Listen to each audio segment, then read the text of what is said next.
अस्सलाम वालेकुम जी। आज बात करेंगे यूरिक एसिड के हवाले से। और हमारे यहाँ चाहे वो हिंदुस्तान हो, पाकिस्तान हो या श्रीलंका, यहाँ पे ये बीमारी अक्सर हमको नज़र आती है। बांग्लादेश में भी आपको यकीनन ये नज़र आएगा, यूरिक एसिड का ज़्यादा हो जाना। एक तो ये है कि हम 92% जो अफराद हैं इस खित्ते में, हमें इंसुलिन रेजिस्टेंस है और साथ मेटाबॉलिक सिंड्रोम। मेटाबॉलिक सिंड्रोम क्या होता है? जब आपकी खून की चिकनाई ज़्यादा हो, ट्राइग्लिसराइड ज़्यादा हो, कोलेस्ट्रॉल ज़्यादा हो, उसके अलावा जो है यूरिक एसिड की ज्यादती जो है वो भी इसके जुमरे में आती है। अब यूरिक एसिड अगर आपको ज्यादा है तो उसकी अलामात क्या हो सकती हैं? कुछ भी नहीं हो सकता। यूरिक एसिड बहुत ज़्यादा भी हो तो ज़रूरी नहीं है कि आपको ज़ाहिरी तौर पे महसूस हो, लेकिन गाउट अगर आपने सुना हो, जो आपका अंगूठा है पैर का वो सूज जाता है, टखने में सोजन हो सकती है और इंतहाई शिद्दत की दर्द होती है, इसको आप गाउट कहते हैं।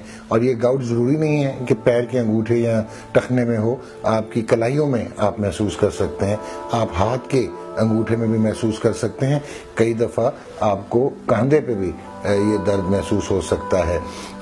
अगर यूरिक एसिड ज़्यादा है तो उसकी अलामात में सोजिश हो सकती है, लाल हो जाएगा आपका अंगूठा और आपको दर्द होगी। और जहाँ पे आपके जोड़ों का जहाँ से आपको एक जोड़ दूसरे जोड़ के साथ मिलता है, वहाँ पे ज़्यादा शिद्दत से दर्द हो सकती है।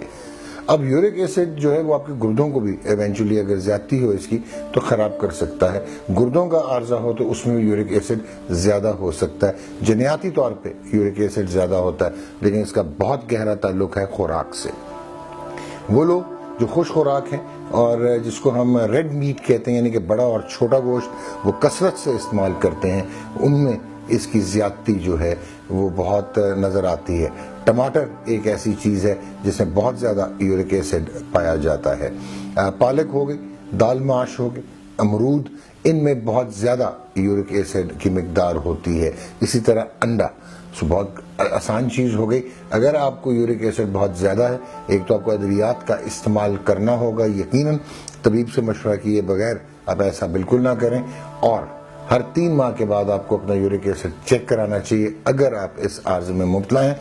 एक चीज़ बहुत ख़ास कि जो यूरिक एसिड को कम करने की अद्वियात होती हैं, अगर आपको गाउट हो जाए, यकीनन मैं कह रहा हूँ आपको कोई नहीं बताएगा कि जब आपको गाउट हो जाए यानी कि वो लाली आ जाए और दर्द शुरू हो जाए, उस वक्त यूरिक एसिड को कम करने वाली अद्वियात को बंद कर दिया जाता है और सिर्फ सोजिश कम करने वाली, दर्द कम करने वाली अद्वियात जो है वो इस्तेमाल की जाती हैं, जिनमें इंडोमेथासिन जो है वो सहरे फहरिस्त है।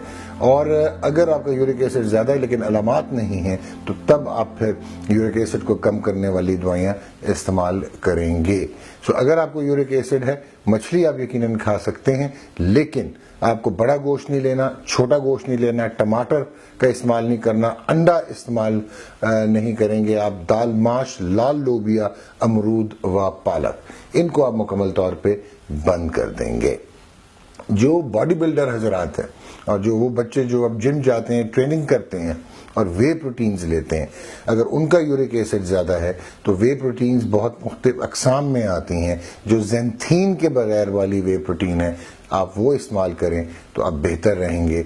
लेकिन अगर ज़ैंथीन के साथ आप वे प्रोटीन को इस्तेमाल करेंगे तो यकीनन आपका यूरिक एसिड बढ़ता चले जाएगा।